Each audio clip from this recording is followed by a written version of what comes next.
similar age to myself, who were probably all brought up on the same narrative in the 1950s that somehow or other the Mau Mau were some massive great evil force that was about to invade this country and kill us all in our beds, and it was only British soldiers' brave actions in running concentration camps in Kenya that was going to save us from this fate.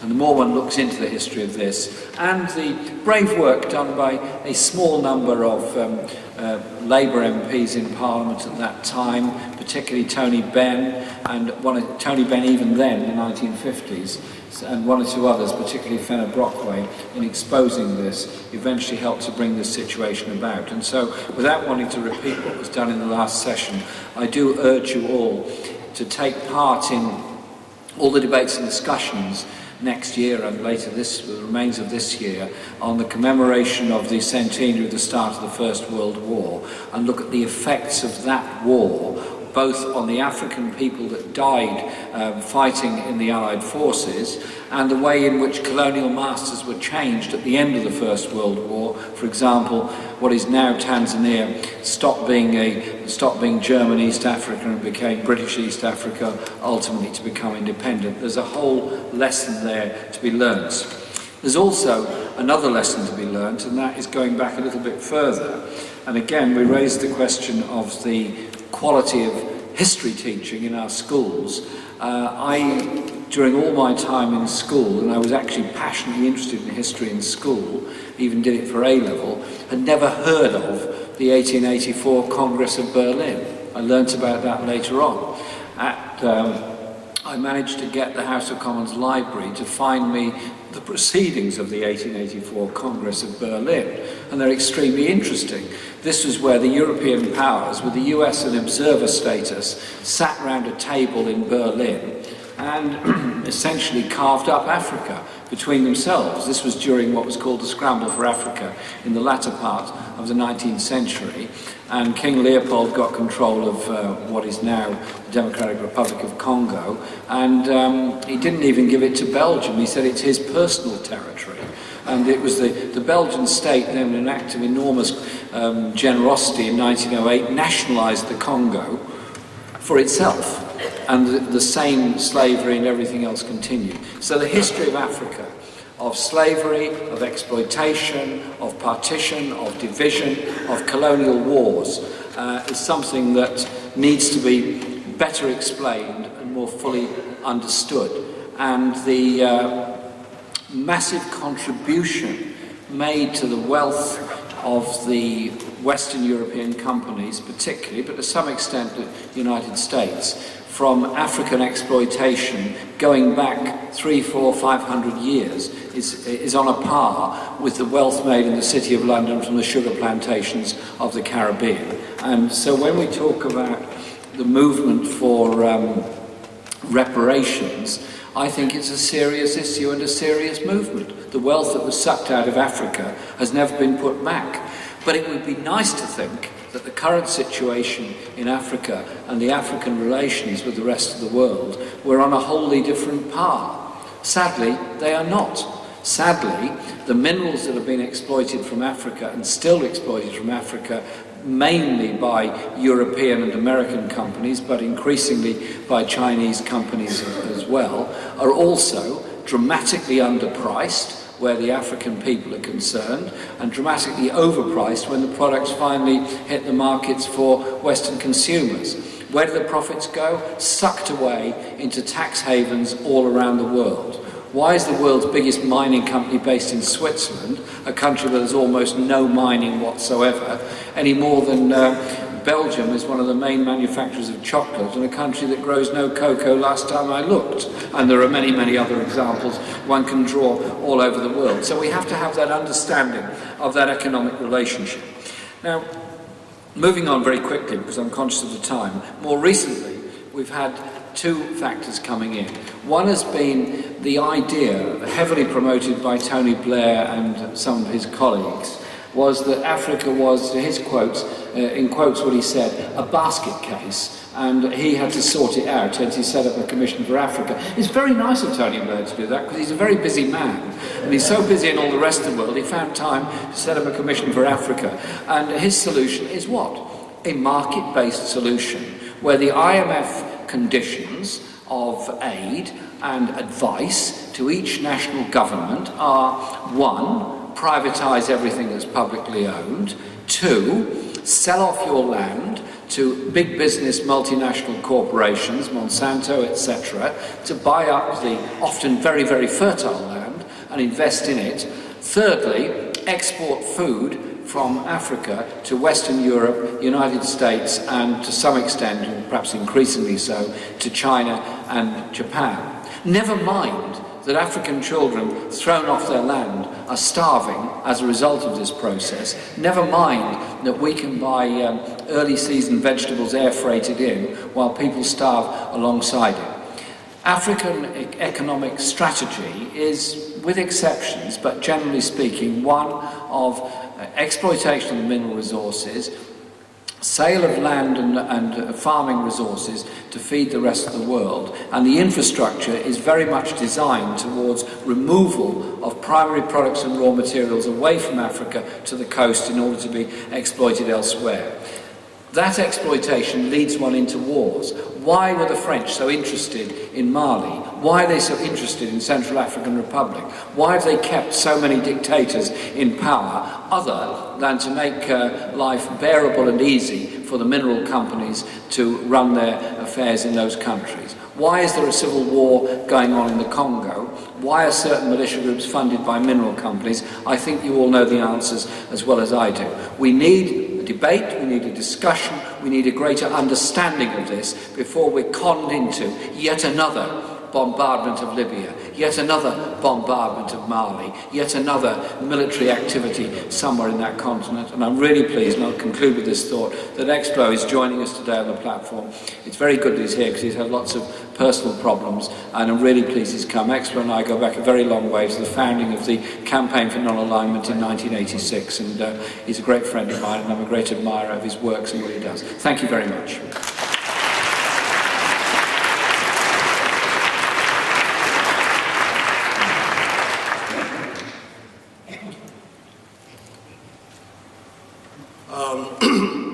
Good afternoon, all of you. First of all, I want to say that bear with me that I'm not in the best of states of mind, and that if my presentation seems to be a bit problematic, you just bear with me. Just before I arrived here, my younger brother died. A day after I arrived here, my father died. So I have to rush back to organize the burial of both of them.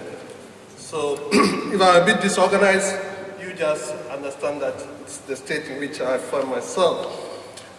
We're looking today at the new scramble for Africa. And the situation in Africa, a lot of time people talk about how we have failed states, how we have corruption and other things. What is not done is to explain how come we have this situation which is being referred to as a stage of failure, stage of corruption and all that. I will start from the bottom of the speech, which will be what we do. In fact, the Stop the War has a campaign on the scramble for Africa. I think that, and I've seen that, not much attention is paid by people in organizing around that particular campaign, although it is one of the Stop the War campaigns on the website and it's well publicized. I would ask all of you that when we leave this meeting and you go to your communities, you go to your campuses, you go to your workplaces, just like we organize meetings on Syria, please organize meetings on the scramble for Africa, on the situation in Africa, which is also one of the Stop the War campaigns. And we from Kilombo, who are here, we have been involved with the Stop the War coalition since it was set up. We'll be able to get speakers to come to wherever you organize these meetings, to come and do presentations. So let's take that first. Then I will come to the situation in Africa.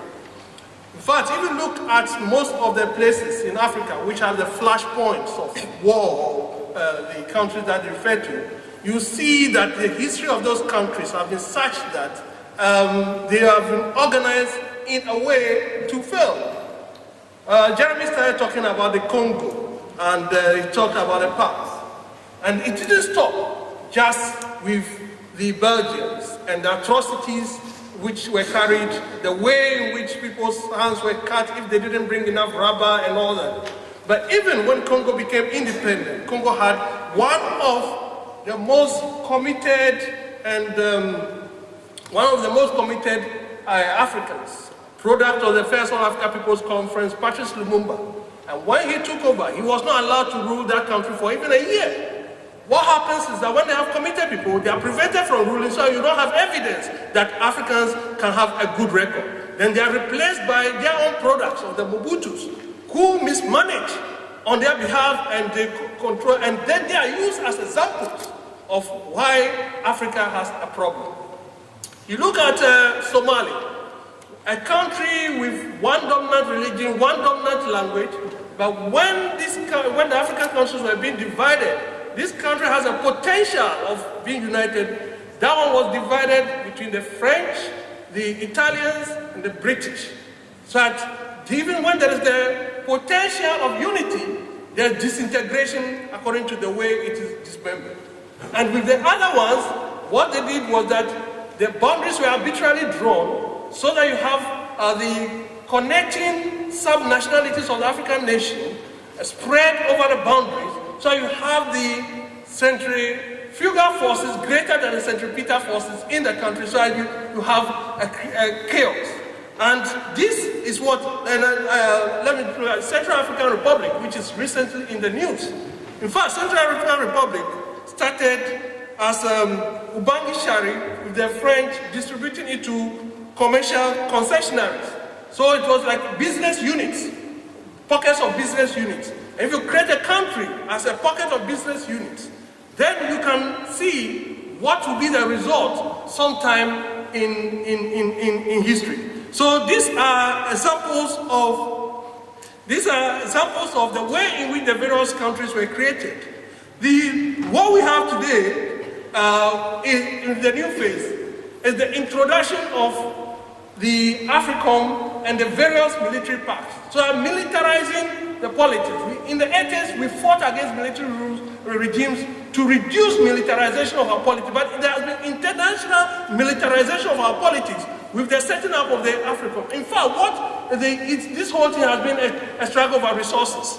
Because in 2006, they had a summit of the African ministers and heads of state with the Chinese in Beijing.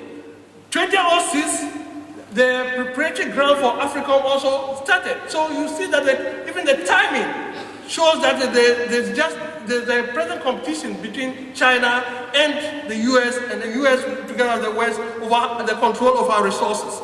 And when you look at the way the Chinese are also building their roads, we go to places like Kenya, exactly the same way with the British colonial rulers build the roads to the resources, the Chinese are also building it along that side. You see, apart from that, we'll look at various initiatives which have been taken by various Western powers. Tony Blair set up the African Commission when he was Prime Minister. After he left as Prime Minister, Tony Blair has now set up the African Governance Initiative, which he is saying that he's helping Africans to be able to do what has been done by the South Asian countries.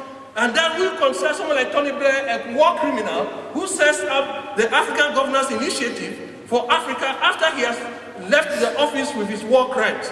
And he's currently having staff working in Rwanda, Sierra Leone, Liberia, Guinea, Malawi, South Sudan.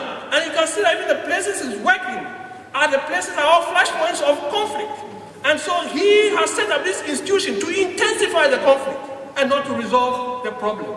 See, when I look at the way in which the countries have been created and the way in which the past has contributed to this, what it means is that we have to reverse the structures which have been laid by the Berlin Conference. Next year marks the 130th anniversary of the Berlin Conference, and we are going to organize a conference in Africa, in a border town, so it's not inside one country, as a way of mobilizing people against the Berlin Conference and the negative effects that it's having in our continent. And so, through that, what we see as the way forward will be to be able to organize from the grassroots, not from the top, because the top structures in our continent have inherited the colonial structures and the Berlin Conference structures, which are only for the distraction and dismemberment of the sub-nations of the African nations. And so we organize from below, and so that identifying that the two pillars of which external forces have controlled our continent and through which the domestic class which is in office, not actually ruling, who is office on behalf of the external forces, have been through the economic power and through the military strength. And because of that, we identify the various struggles which have gone on in our continent in the 80s against the increased militarization of politics and also against the austerity measures on the continent. And to be able to rebuild on the strength of such movements from below, network them throughout the continent and build a movement that can bring about change. Because we recognize that it is the control of state power that will be able to bring about change. The state power is used by forces on behalf of the external forces, of the external concerns, and it leads to politics which is not in the interest of the majority of our people or the masses of our people. So through mobilizing the masses of our people on the basis of movements which fought but were defeated in the 80s, in almost every African country during the 80s, after the collapse of the Eastern Europe, there were forces which were fighting to ensure that what has become the neoliberal politics of today is not what should be used in directing affairs on the continent. But these forces lost, in most cases, to the forces which have come to intensify the politics of militarization and neoliberal politics. And so we are rebuilding on the basis of those movements throughout and in solidarity and in joint work with external forces which are also for social justice. And that is why we are here in this conference. So we will be able to change the situation. The world we live in has not always been like this. It's been shaped by men and women before us. And the task to change it, the ability to change it, is the task of you and I, and it can be done.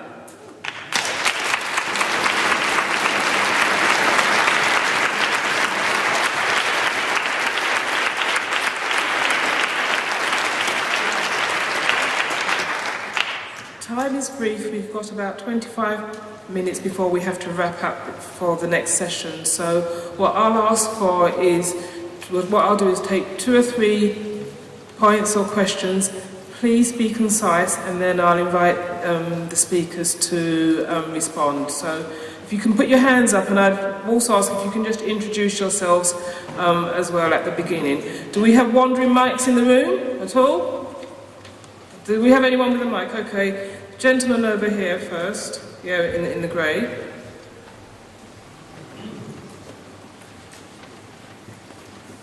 Tom Burke, right here. Years ago, when the Organisation of African Unity took a decision that they would accept the boundaries and all the anomalies, and they wouldn't fight over it, and so they'd accept the existing colonial boundaries, I thought that was a height of maturity, in the sense that imperialism always leaves behind so many points of argument and dispute that it means that people can't progress. It seemed to me from what you were saying that, in fact, you don't accept that decision, and you are suggesting that there should be some other way forward. Perhaps you could just elaborate. Okay, this lady here in the middle. Do we only have one mic? Is there a second mic around? Okay. Hello, my name is Benedict Joko, and I come from Switzerland, and I'm part of an organization called Don't Be Blind This Time, and I'm Congolese. First of all, I would like to say something because it has been spoken about civil war in Congo. And I would like just people to know that this is not a civil war. You've been talking about imperialism and how it affects countries in Africa. So I think it would be wrong to talk about a civil war because there is a war of aggression, and that is done by Rwanda, which is a proxy, I would say, state from the imperialists. So my question is, how far would you like to go as to set a new narrative on Africa? Because there is a problem, of course, of narrative when we talk about the Great Lakes region and what happened in Rwanda in 1994. And this is a question that must be addressed. And the narrative that is, I would say, in fashion now is not really what we Congolese people and certain Rwandan peoples are thinking, what the situation was. So how far are you willing to go as to try to make that narrative change? Because if we talk about the genocide, a lot has to be said. This is not what people are saying today. So this is my question. Thank you. And one more contribution from the lady immediately behind you. Yeah, you were being, yes, that's correct. Hi, great to hear what the guy was saying. The question is I wanted to ask is there is any resistance? Is there is uprising? I would like to know how to get more information about it because I was hoping when revolution in Egypt and in Tunisia, I thought it started to spread down. I would like to get any information about any grassroots movements happening in Africa. Thanks.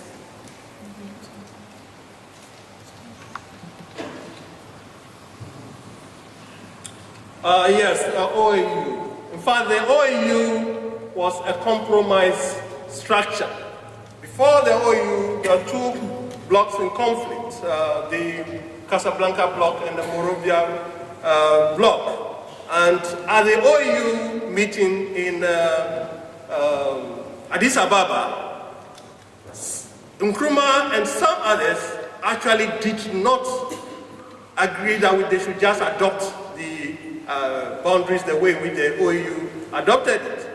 In 1997, Julius Nyerere, who was for the adoption of the boundaries, was in Ghana on the 40th anniversary of Ghana's independence and pointed out that he saw that people like him were wrong. So he sat in the meeting. I didn't sit there. Julius Nyerere lived in 1997 to say that he was wrong. And the fact is that there are border wars in Africa as a result of that kind of arrangement. And so it is not me saying that there should be another way, but reality and practice has shown that there should be another way. And so that is what. So one can decide to bury their heads like ostriches in sand and say that they are not looking at the reality, but reality is important to be faced. With the situation in Congo, in fact, I thought that what I meant by the intervention and the Mobutu meant that imperialists intervened in Congo. I didn't see it, and I see the issue of the Congo and all the other issues I referred to, not just as an issue of the people in the colonially created territories, but as issues of all Africans. And that I think that they shouldn't just be seen as issues, isolated issues, but they are also a reflection of the general situation on the African continent. That is the context within which I see it. And the fact that it is precisely because of this that some of us have taken the Kilombo initiative, for example, to organize education in such a way that what we have within the establishment, there should be an alternative to it. I remember it is Katagi Woodson, the African American, who says that there are two ways of teaching, what somebody else has taught you and what you teach yourself. And he pointed out that what you teach yourself is a response to your own demand, but what somebody teaches you is used to serve that person's interests. The kind of narrative we have had over the years has been a narrative to serve the interests of the imperialists, to serve the interests of the interventionists. And so we have to self-organize a different narrative which would inform the world differently and would inform younger people who might have been misled by the earlier narrative. That is what the way I see it. And also here, we as Africans who, even among Africans, there are those who just accept what has been given by the colonial order, the first form of teaching that Tataji Hussein refers to. So it is important that we have to build structures which will educate people differently. We have to also have structures like the Stop the War Question and this campaign of Scramble for Africa, so that the people within Britain as well can be informed differently. In terms of resistance, I know there's not enough time, but I'll suggest one book, which I know it's around. The African Awakening, The Emerging Revolutions, edited by Firoz Manji and Sokari Akin. I've written a chapter in that. And that will give you a lot of information from country to country about what has been happening in Africa.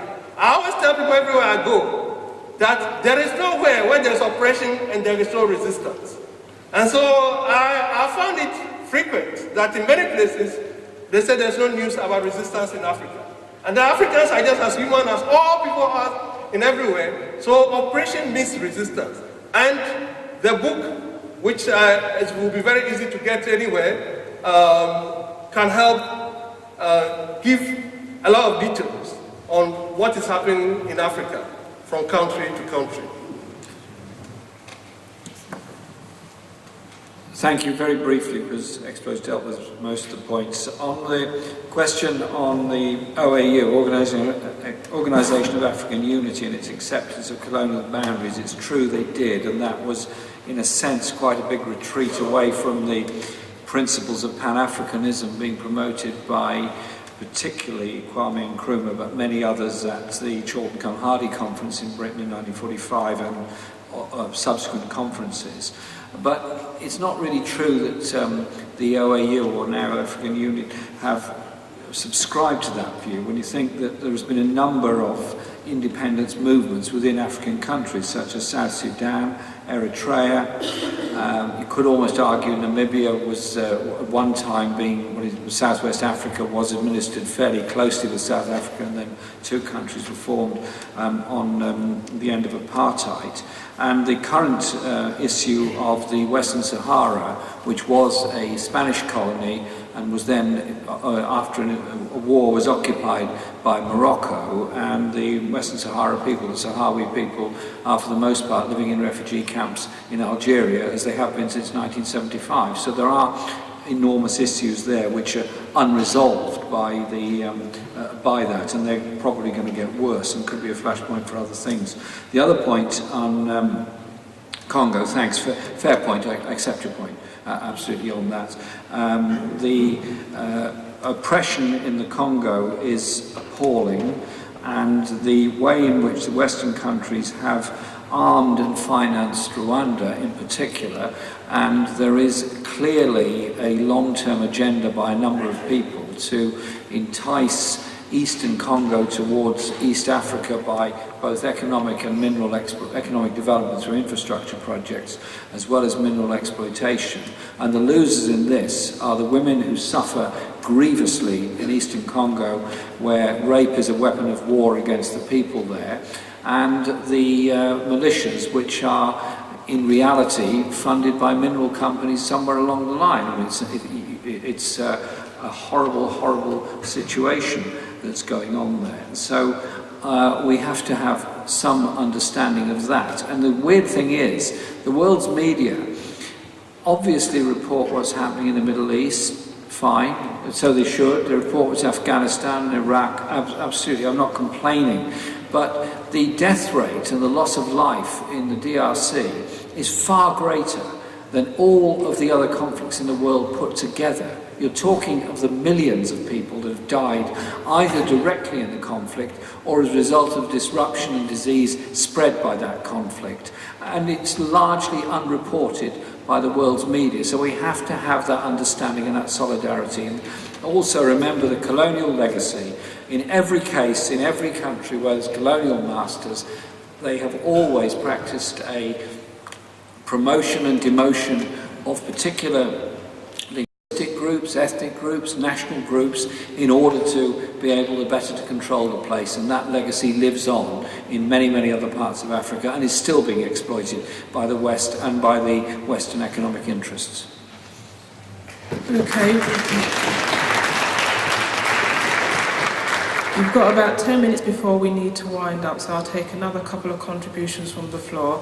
There's a lady right down here at the front, and just whilst the mic is coming down to her, just to let people know there is a campaign if the mic can come down to this lady at the front here, there is a campaign which is taking place in Britain and other parts of the world called Don't Be Blind, as was pointed out, which is about actually highlighting and the issues and what's happening in the Congo and the Congo region.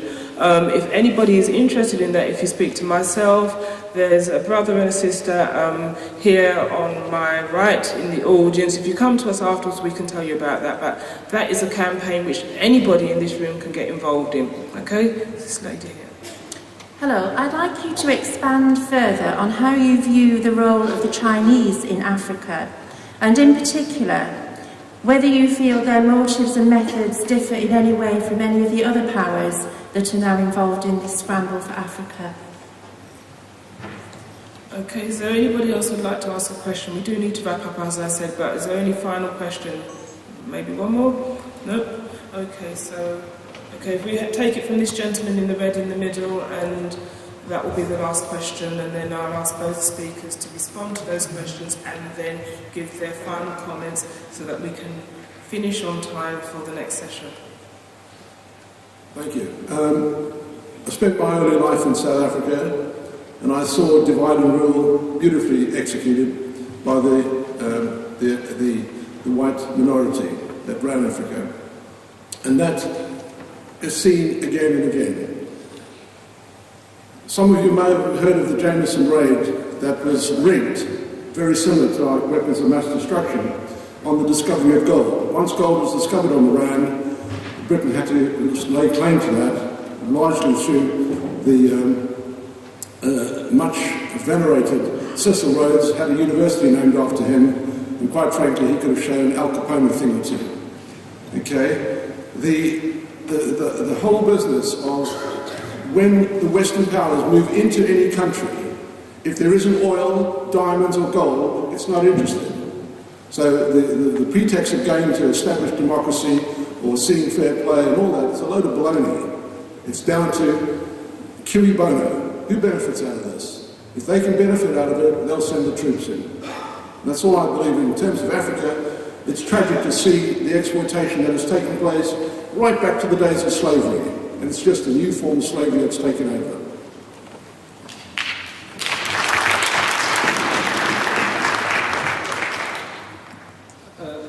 Thanks for those points.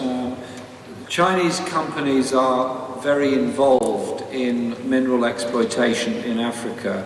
Usually it's accompanied by a degree of infrastructure investment, which sounds very generous and with great largesse, but in reality, building a railway line or a road that leads from a mine to a port could be construed as being mainly in the interest of getting the minerals out of the ground and to the port, unless I've misunderstood the motive entirely, which is of course possible. And so I think one has to recognise that the Chinese companies might do it slightly differently, but there are huge issues about the training or lack of training of African workers to operate in those places, and the pricing that is paid, and also the huge degree of soft loans that are made to certain countries in return for purchasing Chinese goods over the next X number of years, or the supply of minerals or oil at a fixed price. So, for example, there was a massive $2 billion loan made to Angola in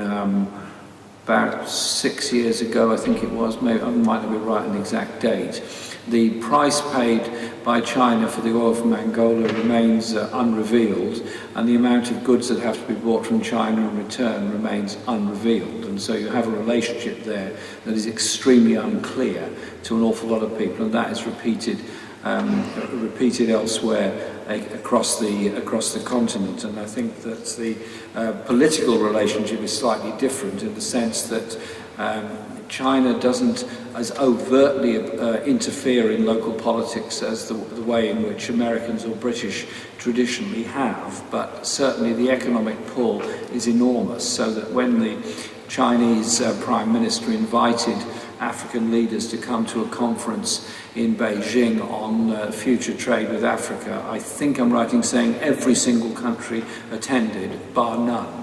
They wouldn't attend any other conference, bar none, anywhere in the world, even for the UN, I doubt. So that was a sign of just how powerful the Chinese purchasing is. The other point that was made about South Africa, yes, the Jamestown raid and what went with it, and Cecil Rhodes. But remember, that came actually, Rhodes and the establishment of Fort Salisbury, and he didn't just have a town and a university named after him, he had several countries named after himself as well, Rhodesia, both north and south. He was also a member of the British Parliament, so he wasn't the first or last corrupt person to be in the British Parliament. That came after the Congress of Berlin. That was 1884. Fort Salisbury was established from memory 1890. That was the founding of Rhodesia. And so the history is certainly there. My concluding thought is this. I'm really pleased we've got this quite short session on Africa today. I recommend you buy the book that Explo talked about, and also since you're all registered for Stop the War, I'll be able to get hold of email addresses that way, if I may, if you're happy about it. Circulate the information about the Liberation meeting we're holding on Africa on January the 14th, and those that wish to come, of course, will be most welcome to attend that, because we've got to recognise the new imperialism is about political control, is about mineral exploitation, is about land grabbing. It's not that different to exactly what happened during what was seen as the height of the colonial era in the late 19th through to the mid-20th century. My sorrow is that the joy of all those people that fought for and obtained independence in the 1950s and 1960s was largely destroyed on the altar of high oil prices, high interest rates, World Bank intervention and World Bank economic modelling, which has destroyed the economic independence of so much of Africa. And I think these are issues that we have to concentrate on, because they also lead to the military interventions. Going straight to the issue of China, once there is economic control of any people, then automatically there's political impotence. And further, apart from what we've been talking about, another strange development in the case of China has been, in addition to the formal economic arrangements, the coming in of illegal Chinese migrants and who do illegal mining. In fact, Ghana, in which I live, is one of the places, I think people might have seen it in the news, where people confronting even the illegal Chinese miners have been confronted with guns. Chinese have used guns to confront people in Ghana in particular, and it's been a great embarrassment even for the Chinese embassy in Ghana about this. I don't know whether that's repeated across other countries, but that's specific from our country. The issue of democracy, in fact, there is no form of democracy that can be introduced by other external forces to anybody. The fact that true democracy can only develop from within the people themselves. And one thing we want to point out is that Africans have also been fighting to ensure that they have control of their resources. They've been fighting through social movements and that. And just like during the anti-apartheid struggle, we had the anti-apartheid movement here. I think that groups like the Stop the War Coalition, other groups where we find a common way of working, fighting against common negative causes, we should be able to solidarize and have the movements which are standing for the interests of the people, but because of the support of the oppressive governments and the multinationals and all those other external forces here, they push the wrong guys in control. So we have to push the wrong guys out and from below get an alternative. And when that happens, then you will have the people's interest in Africa being advanced. And that is what groups like Kilombo and Don't Be Blind are involved in. We have a number of our people here, we have a number of our members here. After this session, you can approach any of us. I'm sure they can just show them by their hands, so I don't have to call them. Don't Be Blind and Kilombo. You see them, yes, Jeremy has always been part of Kilombo. I'm happy he's here. And I'm sure the work that he's been doing with us, when I leave, he will do the same work with my colleagues who are here. We've not done much together of late, so Jeremy, I'm sure you'll be able to. And I'll say thank you all for being here, and thank you all for giving me company at this particular point in time. And this world cannot remain like this. It can change.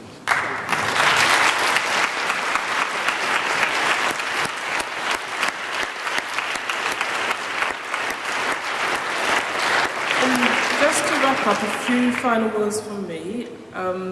As the two speakers have so eloquently said, and I'll use the phrase, another world is possible, but in order for that different world to be achieved, it needs the input of everybody who has, and I use the term, thirst for social justice.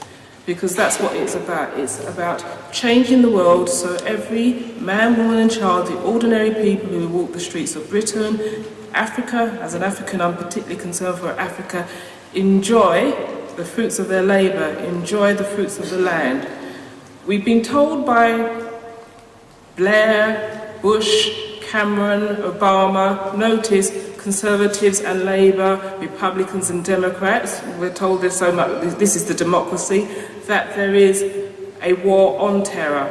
I'd like us all to go away with a thought about what is terror. For me, war is terror.